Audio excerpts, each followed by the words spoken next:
Alô, comunidade das redes sociais.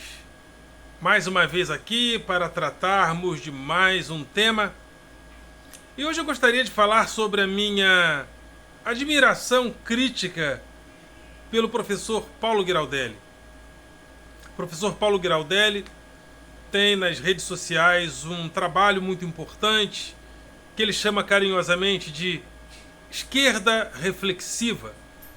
Ou seja, da mesma forma como ele fala do gado de direita, ele fala também de um gado de esquerda.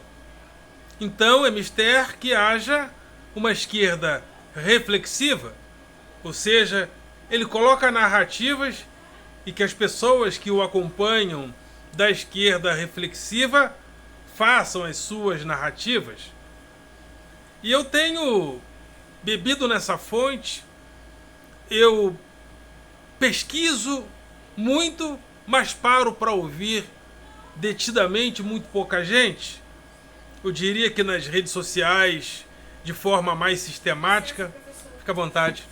Eu ouço Maria Lúcia Fatorelli, professor Paulo Giraldelli, jornalista Reinaldo Azevedo. Eu paro detidamente para ouvir muito pouca gente. Mas eu diria que o professor Paulo Giraldelli, dentre todas as possibilidades, é aquele que eu mais ouço. Eu ouço literalmente todos os vídeos. Preciso ler mais os seus livros, né? Porque, como ele mesmo fala, é importante pesquisar também o livro. Não que eu não leia outros, mas os livros eu preciso, os livros dele especificamente, eu preciso buscar mais.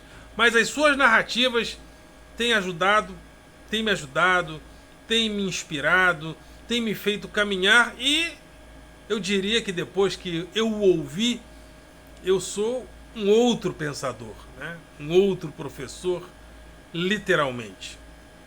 Mas eu gostaria de fazer, e eu acho que uma boa reflexão, mesmo em termos de admiração, ela precisa ser minimamente uma admiração crítica, senão a gente acaba virando gado e o objetivo não é virar tiete de ninguém.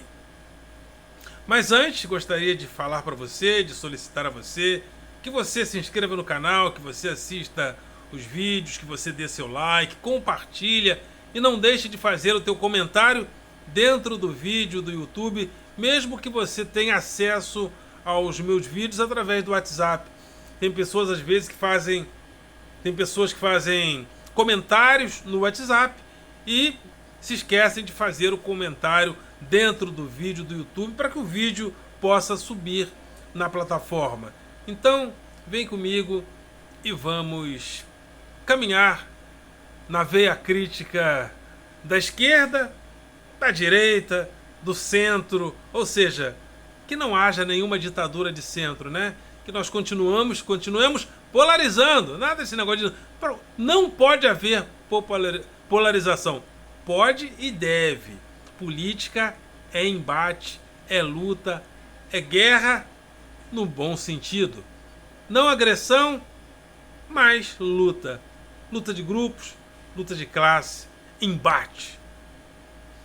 Eu gostaria de fazer algumas colocações importantes. O professor Paulo Giraldelli é muito crítico em relação ao Almeida, né? O ministro dos Direitos Humanos, Silvio Almeida, que ele chama carinhosamente de Silvio Alpeida Empáfia, mas é a colocação dele. Apesar de eu ter crítica, eu não vou colocar nesses termos, mas as palavras duras ou menos duras é o menos importante. Mas ele tem feito críticas a não só ao Silvio Almeida, mas a Ludmila Ribeiro e a outros supostos pensadores ou intelectuais que se dizem de esquerda, mas que ele diz que são pessoas de direita, como a Tabata, que ele chama carinhosamente de Batata Amaral. E para ele, algumas pessoas, inclusive a Tabata, está na esquerda, como infiltrados da direita para atender interesses de bancos que financiaram inclusive a sua educação. Ele fala isso diretamente da Tabata Amaral, que ela é uma infiltrada de direita que se diz de esquerda. Independente dessas colocações, e uma vez que essas pessoas são de direita por serem neoliberais, a minha pergunta é o seguinte: é impossível ser neoliberal de esquerda?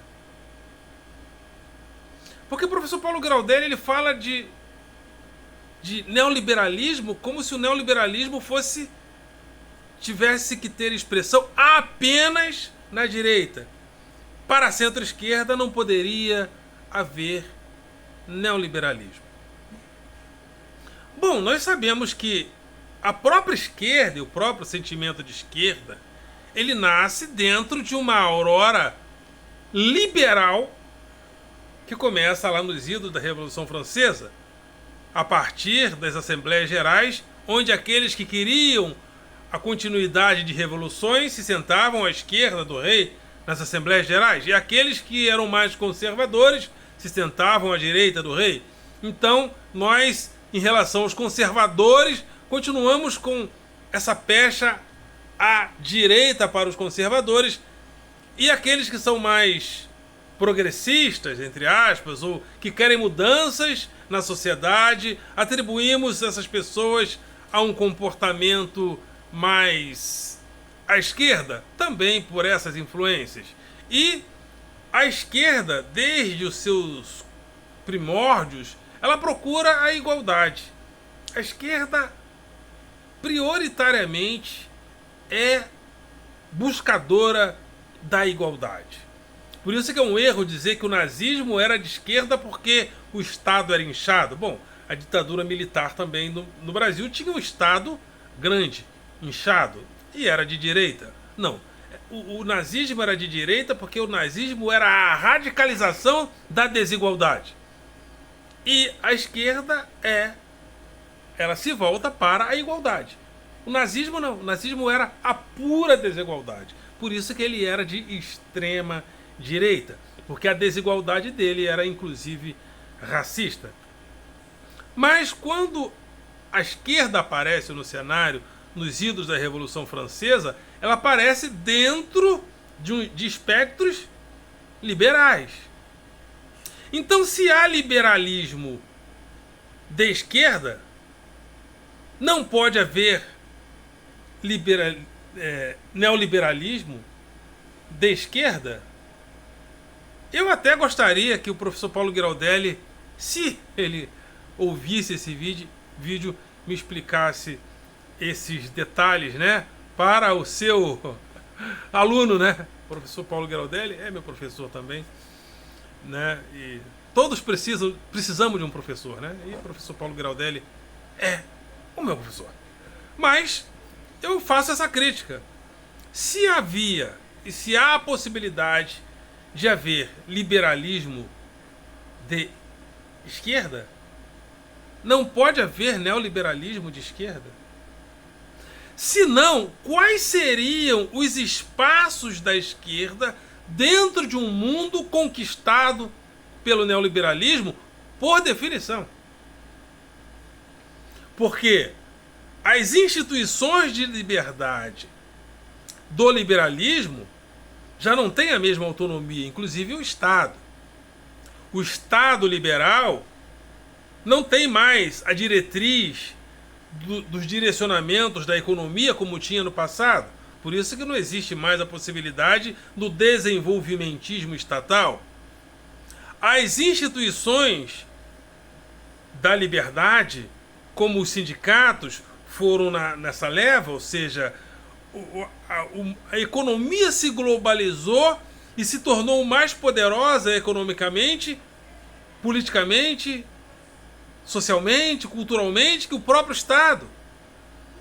Então, as instituições da liberdade, as instituições liberais que apareceram na modernidade, hoje são literalmente envolvidas pela mundialização do capital e pela fragmentação dos indivíduos que saíram das fábricas e não mais podem se relacionar institucionalmente a partir da pedagogia sindical. Ou seja, não há mais espaços para aquele liberalismo onde a própria esquerda podia abrigar. E mesmo assim, o abrigo da esquerda liberal, mesmo propondo a igualdade, é dentro da igualdade liberal, que tem a desigualdade por excelência também, principalmente do ponto de vista econômico, político, social. Ou seja, a igualdade da esquerda liberal não é a igualdade da esquerda comunista, socialista, sequer social-democrata.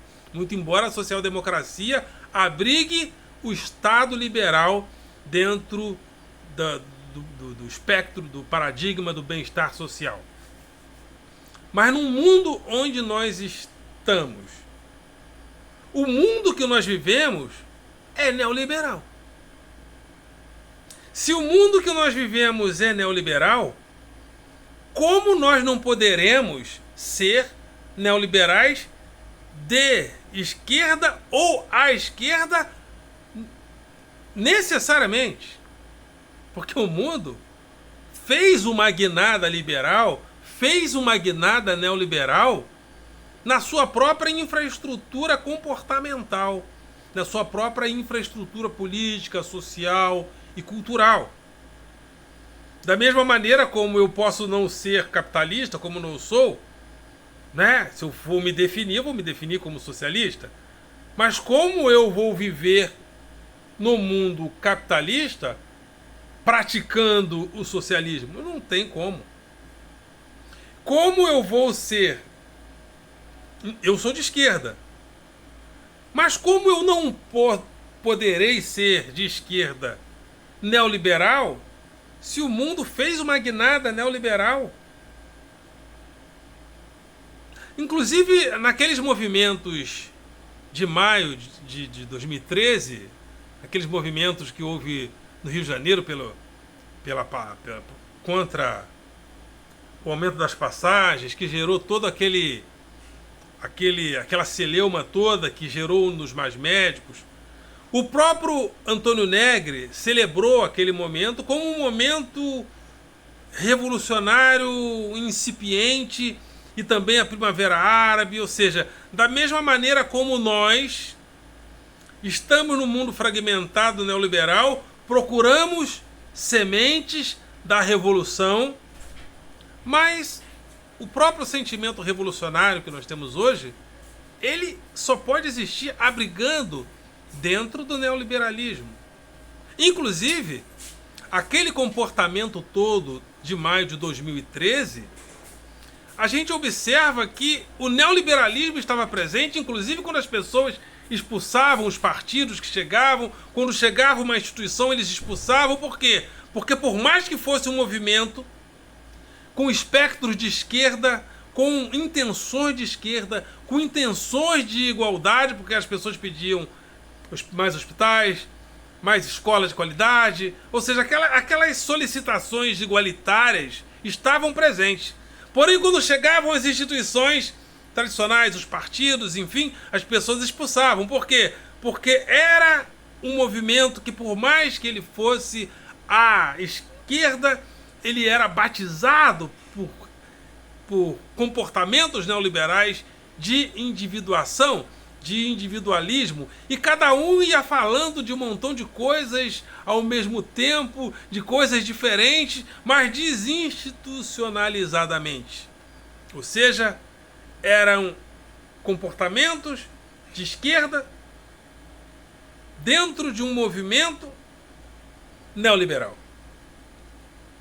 Então, aparentemente, o neoliberalismo pode ser de esquerda. simplesmente porque a infraestrutura do mundo liberal da esquerda acabou.